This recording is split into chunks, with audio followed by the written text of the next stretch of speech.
राजगडावरती चला माझ्यासोबत. शहाजी राजांचा खलिता यायचा आणि तो शहाजी राजांचा खलिता आल्यानंतर माझ्या जिजाऊ मासाहेबांचं ऊर भरून यायचं. माता भगिनींनो, ऊर याच्यासाठी भरून यायचं की आता शहाजी राजांचा खलिता आलाय. आवाज थोडा कमी करा बस. आता शहाजी राजांचा खलिता आलाय. आम्हाला आता काहीतरी माझ्या शहाजी राजांच्या गुपित गोष्टी सगळ्या कुशल आम्हाला कळेल म्हणून दादांनो राजगडावरती ती माऊली आनंदून गेली होती. आणि दादांनो अनेक खलिते त्या राजगडावरती यायचे. कित्येक दुःखाचे आले, कित्येक आनंदाचे आले, पण दादांनो हा खलिता होता माझ्या शहाजी राजांच्या येण्याचा. शहाजी राजांनी सांगितलं होतं आम्ही स्वराज्यात प्रवेश करतोय. काही नराधमांनी सांगितलं दादांनो शहाजी राजांचं काही कर्तृत्व नव्हतं. ते तिकडं बंगळुरात बसले होते आणि इकडे या पिता पुत्र माता लेकराची ताटातूट होती. सगळ्या मात्याने त्या लेकराला उभं केलं आणि बाप तिकडे बसला होता बंगळुरात. त्यांचं काही कर्तृत्व नव्हतं. दादांनो लाज वाटत नाही आम्हाला की स्वराज्याच्या संकल्पकाबद्दल असं बोलताना ज्यांनी जिजाऊ सारखी माऊली स्वतःची पत्नी या स्वराज्यासाठी बहाल केली, स्वतःचा लेकरू आपल्या स्वराज्यासाठी त्या राजाने ओवाळून टाकलं. अरे गड्यावर ते शहाजी राजांना समजून घ्या रे.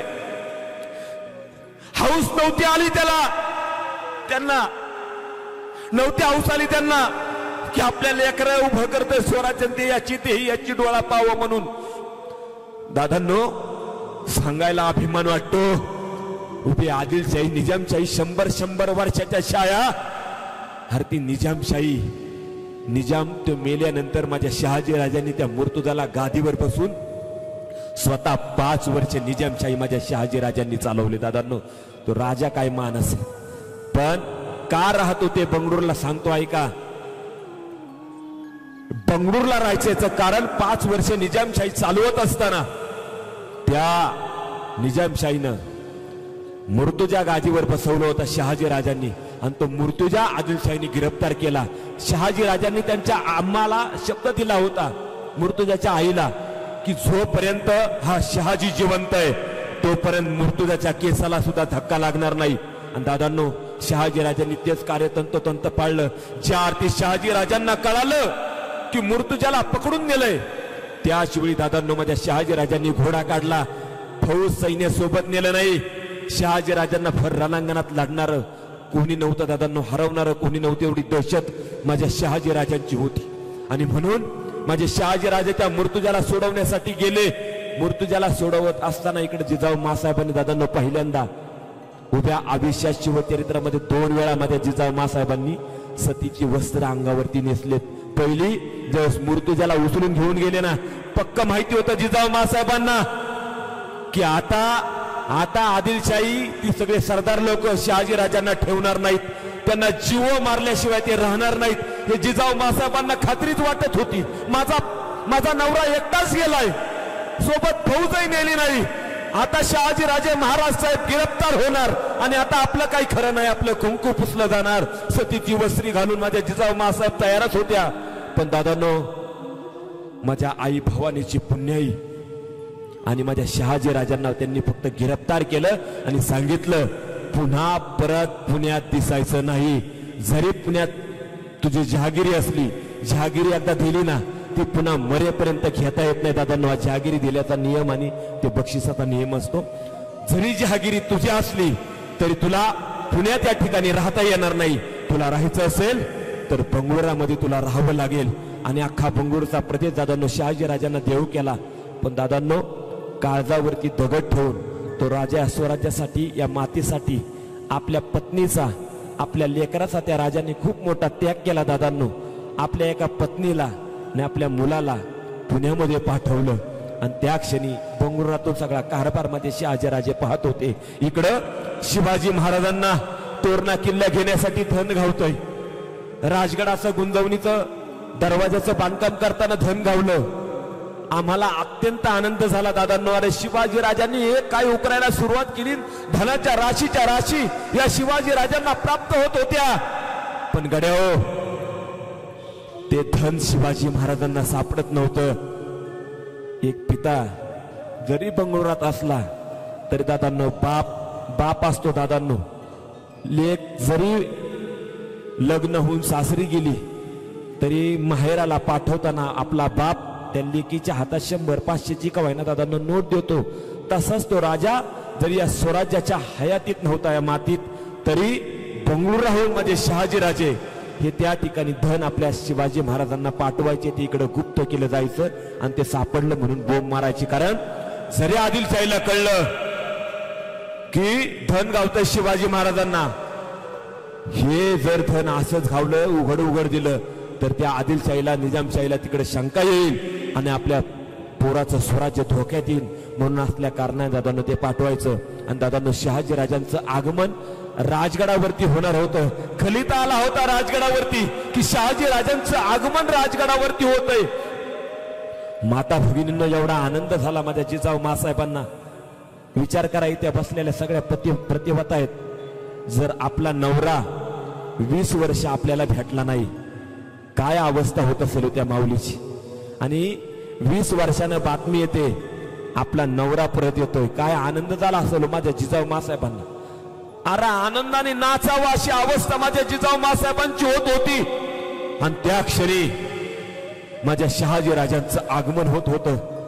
शहाजी राजांचा खलिता एक राजगडावरती पुन्हा आला दुसरा, की नुकताच पंढरपूरच्या विठुरायाचं दर्शन घेऊन राजे शहाजी महाराज जेजुरीच्या वाटेने निघालेत. आणि ते जेजुरीची वाट धरलेली असताना शिवाजी महाराजांना ही बातमी कळाली, आमचे आबासाहेब जेजुरी जवळ करतायत. दादांनो, राजगडाच्या पायथ्याशी पालवाड्यात समोर एक भला मोठा राजवाडा माझ्या शिवाजी महाराजांनी बांधला होता. तो राजवाडा, त्या राजवाड्याच्या बाहेर हत्ती सुद्धा होते. दादांनो, एक हत्ती माझ्या शहाजी राजांच्या स्वागतासाठी त्या शिवाजी महाराजांनी पाठवला. एवढंच नाही, 5000ची फौज शहाजी राजांसाठी माझ्या शिवाजी महाराजांनी पाठवली. आणि दादांनो, माझे शिवाजी महाराज ज्यावेळेस शहाजी राजांना भेटणार, पूर्वी असा नियम असायचा की जर 20 वर्षांनी एवढे मोठे महात्मे जर भेटणार असेल ना, तर लगेच त्यांचं मुख पाहायचं नाही. त्यांचं मुख तुपामध्ये दोघांनी एकमेकाकडे बघायचं आणि मगच प्रत्यक्षात एकमेकाकडे बघायचं. हा दादांनो त्या काळचा नियम होता राजे महाराजांच्या घरातला. आणि घडतही तसंच होतं. शहाजी राजे जवळ आले, 5000ची फौज, हत्ती माझ्या शिवाजी महाराजांनी स्वागतासाठी आपल्या बापासाठी, आपल्या आबासाहेबांसाठी पाठवला होत. शहाजी महाराज साहेब हत्तीवर बसले. आणि हत्तीवर बसताना दादांनो, शहाजी राजांच्या भोवती कोण होतं? 5 वर्षाचे मध्ये शिवपुत्र शंभूराजे पहिल्यांदा आणि शेवटच आपल्या आबासाहेबांना, आपल्या आजोबांना संभाजीराजे पाहत होते. शिवाजी महाराज अनवानी पायाने त्या हत्ती बरोबर आणि शिवाजी महाराजांचं लेकरू शंभूराजे आपल्या आजोबांच्या मांडीवर बसले. दादांना, माझ्या शंभू राजांना आजोबांचं प्रेम नाही मिळालं. यदा कदाचित शहाजी राजांना जास्त आयुष्य लाभलं असतं. आणि जर शहाजी राजांचं स्वप्न होतं, जिजाऊ मासाहेबांना सांगत होते, माझ्या शिवरायांचं स्वराज्य हळूहळू वाढत गेलं ना ग जीव, की आम्ही स्वतः पुण्यात येऊन हजर होऊ, संकट सगळी, शत्रू सगळे मारले जातील आणि मग आपण पंढरपूरच्या पांडुरंगाला जायचं, आई तुळजा भवानीला जायचं, सारी तीर्थयात्रा आपण पार करायची. हे स्वप्न होतं दादांनो शहाजी राजांचं. आणि म्हणून शहाजी राजांना जवळ करत होते. दादांनो, शहाजी राजे जसे जसे जेजुरी गडावरती आले, तुम्ही जर जेजुरी गड पाहिला असेल ना, तर त्या जेजुरी गडावरती पुण्याच्या बाजूला शहाजी राजे आणि शिवाजी महाराज हे दोघे उभे असतानाच एक स्मारक दादांनो त्या जेजुरी गडावरती आहे. कधी गेलात ना, तर त्या क्षणी भेट देऊन या, तिथं नतमस्तक व्हा. ती बाप बेट्याची शेवटची आणि अखेरची भेट दादांनो त्या जेजुरी गडाने पाहिली. आगमन झालं. दादांनो, शहाजी राजे आपल्या नातवाला कडेवरून बाजूलाच ठेवत नव्हते. एवढी माझं लेकरू, वय वर्ष फक्त 5, काय भाग्यवान आहोत आम्ही आमच्या शिवरायांच्या, आम्हाला जास्त शिवरायांच्या लाड नाही करता आला, प्रेम नाही करता आलं. कारण दादांनो, शिवाजी महाराज झोपेत असताना शहाजीराजे लढायला निघून जायचे. कधी आपल्या बापाला सुद्धा पाहता नाही आलं. कित्येक दिवस शिवाजी महाराज लहान असताना कधी आपल्या वडिलांना सुद्धा ओळखत नव्हते. ज्यावेळी इथून बंगळूरला गेले ना, ज्यावेळी स्वतः जिजाऊ मासाहेबांनी सांगितलं, शिवबा हे तुमचे पिताश्री आहेत, तेव्हा दादांनो माझ्या शिवाजी महाराजांनी शहाजीराजांना कडकडून मिठी मारली होती. आणि एवढ्या वर्षातून पुन्हा माझा राजा भेटतोय. जेजुरी गडावरती दादांनो एक काश्याने भरलेली परात, तुपात काश्याची परात भरलेलं तूप शहाजी राजांना पुढे उभं केलं, शिवाजी महाराजांना पुढे उभं केलं. दोघांनी दादांनो त्या काश्याने भरलेल्या परातीमध्ये एकमेकांना पाहिलं. आणि दादांनो पाहिल्यानंतर ती तुपाची भरलेली परात बाजूला करण्यात आली. दादांनो माझ्या शिवाजी महाराजांनी पहिल्यांदा खाली वाकले, आपल्या आबासाहेबांचं दर्शन घेतलं. माझ्या शिवाजी महाराज शहाजी राजांनी शिवबा राजांना खांद्याला धरलं, पुढे उभा केलं. आणि 20 वर्षानंतर बाप लेकाला पाहत होता, लेकरू आपल्या बापाला पाहत होतं. कडकडून माझ्या शिवाजी महाराजांनी आबासाहेब म्हणून मिठी मारली. इतकी मिठी करकसून माझ्या शिवाजी महाराजांनी आबासाहेबांना मारली ना त्यांच्या, की मिठीतून माझे शिवाजी महाराज बाजूलाच व्हायला तयार नव्हते दादांनो. कारण 20 वर्षातून आपला बाप आपल्याला भेटतो दादांनो. इतिहासात आणि काही लेखकांनी एक नमूद वाक्य करून ठेवलं की दादांनो, सगळ्यांना मिठी मारता येते, बापाला मिठी मारायचं धाडच नाही होत दादांनो. आणि जे मारत असते ना त्याच्या इतका कोण पिता पुत्र भाग्यवान नसन दादांनो. कार्यक्रम संपल्या बापाला फक्त मिठी मारून बघा, नाही हिंमत होत दादांनो. बाप बाप असतो आणि बेटा बेटा असतो.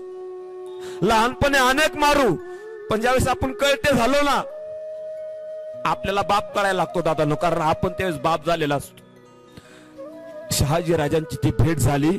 शाहिस्ते खान पुण्यात होता म्हणून ते जेजुरी गड त्या ठिकाणी निवडला. तिथून 10-12 दिवस जागरण गोंधळाचा कार्यक्रम शहाजी राजांनी तिथे ठेवला होता. तो जागरण गोंधळाचा कार्यक्रम करून पुन्हा राजगडावरती दादांनो माझ्या शहाजी राजांचं आगमन झालंय. इतिहासात आम्हाला सांगितलं जातं, छत्रपती शिवाजी महाराजांनी पहिला किल्ला घेतला तो तोरणा म्हणून. तोरणा नाही घेतला दादांनो शिवाजी महाराजांनी पहिला किल्ला. माझ्या राजाने पहिला किल्ला जिंकला असेल ना, त्या किल्ल्याचं नाव आहे दुर्गराज राजगड दादांनो. वयाच्या 12व्या वर्षी 1642लाच मुरुंब देवाचा डोंगर होता. तो मुरुंब देवाचा डोंगर माझ्या शिवाजी महाराजांनी जिंकला. तिथं ठाणं मांडलं. आणि दादांनो हा इतिहास बऱ्याच जणांना माहित नसेल, तो मुरुंब देवाचा डोंगर सुद्धा घेण्यासाठी पृथ्वीदादा शहाजी राजांनी शिवाजी राजांना सांगितलं की लेकरा, आपल्याला पवित्र पावन भूमी या 12 मावळात आजूबाजूच्या दुश्मनांच्या ताब्यात हे किल्ले, आणि ह्याला जर जिंकायचं असेल तर पहिल्यांदा आपल्याला हा मध्यभागी असणारा मुरुंब देवाचा डोंगर जिंकावा लागेल. त्या मुरुंब देवावरती शहाजी राजांनी एके दिवशी भरपूर रसद पुरवली होती दादांनो. निजामशाहीत काम करत असताना, आदिलशाहीत काम करत असताना अनेक गोष्टी दादांनो शहाजी राजांनी अनेक वेळा निहाळला होता तो मुरुंब देवाचा डोंगर. आणि त्याच मुरुंब देवाच्या डोंगरावरती आल्यानंतर शहाजी राजांना कल्पना सुचली होती, अरे समोर बघितलं तर कोंढाणा, उजव्या हाताला उत्तर पश्चिमेकडे बघितलं तर पुरंदर आहे, खाली आग्नेयेकडे बघितलं तर रोहिड आहे, इकडं पश्चिमेकडे बघितलं तर तोरणा आहे, सिंहगड आहे, आजूबाजूचे सगळे किल्ले आहेत. जर एकदा का ठाणं आपण मुरुंब देवावरती जर उभं केलं आणि हळूहळू जर का तोरणा घेतला, सिंहगड घेतला, पुरंदर घेतला, जर आजूबाजूचे किल्ले आपल्या हातात आले तर आम्ही जे स्वराज्य उभं करणार आहोत त्या स्वराज्याला धक्का लागणार नाही अशी राजधानी याच मुरुंब देवाच्या डोंगरावरती उभा राहील. आणि दादांनो, ज्या शहाजी राजांनी राजगडाची नेमणूक करण्यासाठी शिवाजी महाराजांना पहिल्यांदा सांगितलं होतं, ते शिवाजी महाराज आपल्या लेकराला जे सांगितलं होतं त्याच ठिकाणी आपल्या लेकराने बुलंद आणि बेलाग अशी राजधानी या ठिकाणी उभी केली होती. त्या राजधानीवरती हा राजा ज्यांनी फक्त मुरुंब देवाचा डोंगर पाहिला होता, त्या माझ्या छत्रपती शिवाजी महाराजांनी जीवाचं रान करून एक एक दगड त्या ठिकाणी घडवून अशी राजधानी बांधून काढली होती ना दादांनो, की त्या राजधानीवरच्या संजीवनी माचीकडे पाहिल्यानंतर डोळे जिपून जातील अशी राजधानी दादांनो माझ्या शिवाजी महाराजांनी उभी केली होती. आणि आपल्या आता आबासाहेब तीच राजधानीवर या ठिकाणी आगमन होत आहे, त्यांचं स्वागत होत आहे. दादांनो आमच्या पिताश्रींचं स्वागत येत आहे. म्हणून दादांनो माझ्या शिवरायांनी तो राजगड एवढा सजवला होता, एवढा सजवला होता. खेड्या पाड्यात जेवढी काही फुलांची शेती होती ना, त्या सगळ्या फुलांच्या शेतकऱ्यांकडून फुलं सगळी आणली होती दादांनो. केळीची खुंट तोरण लावली होती गडावरती. गडाच्या पायथ्यापासून तर राजगडाच्या बाले किल्ल्यापर्यंत सगळीकडे रांगोळी काढली होती दादांनो. आणि त्या रांगोळी काढत आगमन माझ्या शहाजी राजांचं होत होतं. शहाजी महाराज राजगडावरती आले ना, आपल्या लेकरांनी बांधलेली ही राजधानी पाहिली. आपसुक दादांनो माझ्या शहाजी राजांच्या डोळ्यात पाणी आलं. गड कसा बांधावा हे आता आम्ही आमच्या लेकराकडून आम्हाला शिकायला मिळतंय. कितीतरी 2-3 दिवस शहाजी महाराज राजगड फिरत होते दादांनो, तरी शहाजी राजांना राजगड बघून झाला नाही. काय बांधला असेल किल्ला तिथं गेल्यानंतर कळत नाही दादांनो ती वास्तूत की काय ताकद येते. आणि दादांनो ज्या अफजल्यांनी माझ्या शहाजी राजांची धिंड काढली होती ना, झोपेत असताना दादांनो त्या अफजल खानांनी शहाजी राजांना पकडलं. नाही तर शहाजी राजांना काय पकडायची टाप होती हो, कुणाची हिंमत नव्हती. पण शहाजी राजे झोपेत असताना त्या अफजल खानांनी शहाजी राजांना पकडलं. आणि माझ्या राजे शहाजी महाराजांची वाजत गाजत दादांनो धिंड माझ्या शहाजी राजांची काढली होती. आणि तीच धिंड काढत असताना इकडे शिवाजी महाराजांचा जीव बेचैन झाला होता. आणि म्हणूनच दादांनो ज्यावेळेस अफजल खान आला ना, त्या अफजल खानाला माझ्या शहाजी राजांनी उसनं फेडलं, भावाचं उसनं फेडलं, आपल्या पित्याची काढलेली धिंड ते उसनं फेडलं. आणि सांगायला आनंद वाटतो त्या राजगडावरती गेल्यानंतर महाराजांच्या राजवाड्याच्या बाहेरच स्वतः दस्तूर खुद्द शहाजी महाराज आसन व्यवस्था शहाजी राजांना केलेली. आणि राजगडावरच्या राजवाड्याच्या बाहेरच्या प्रांगणामध्ये स्वतः शिवाजी महाराज आणि शहाजी राजे जिजाऊ मासाहेब बसल्यात. अरे तख्तावरती शहाजी राजे, कडेवरती शंभू राजे बसलेत.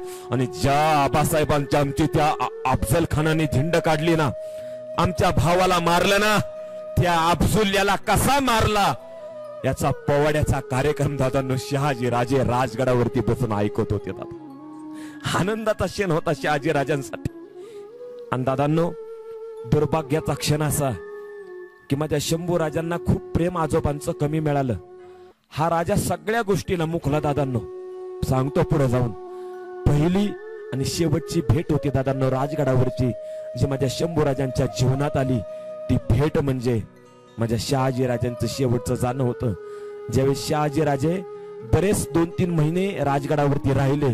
शिवाजी महाराज स्वतः वेशांतर करून हे बाप बेटे आजूबाजूच्या खेडे पाड्यात फिरत होते का, आमच्या पाठीमागं स्वराज्य काय चालतं, राजांना किती मानणारा वर्ग आहे, शिवरायांवर किती जीव ओवाळून टाकणारा वर्ग आहे, ते सगळे शहाजी राजे राजांना कळावं म्हणून शिवाजी राजे ते सगळे फिरून दाखवत होते. दादांनो पण आता जायची वेळ आली होती. शहाजी राजे निघाले. माझ्या जिजाऊ मासाहेबांची पावलं जड झाली दादांनो. इतकी जड झाली की यानंतर पुन्हा भेट नव्हती दादांनो. या उपर आता पुन्हा भेट नाही. 20 वर्षानंतर पहिल्यांदा आम्ही आमच्या पतीला पाहिलं. आणि याच्यानंतर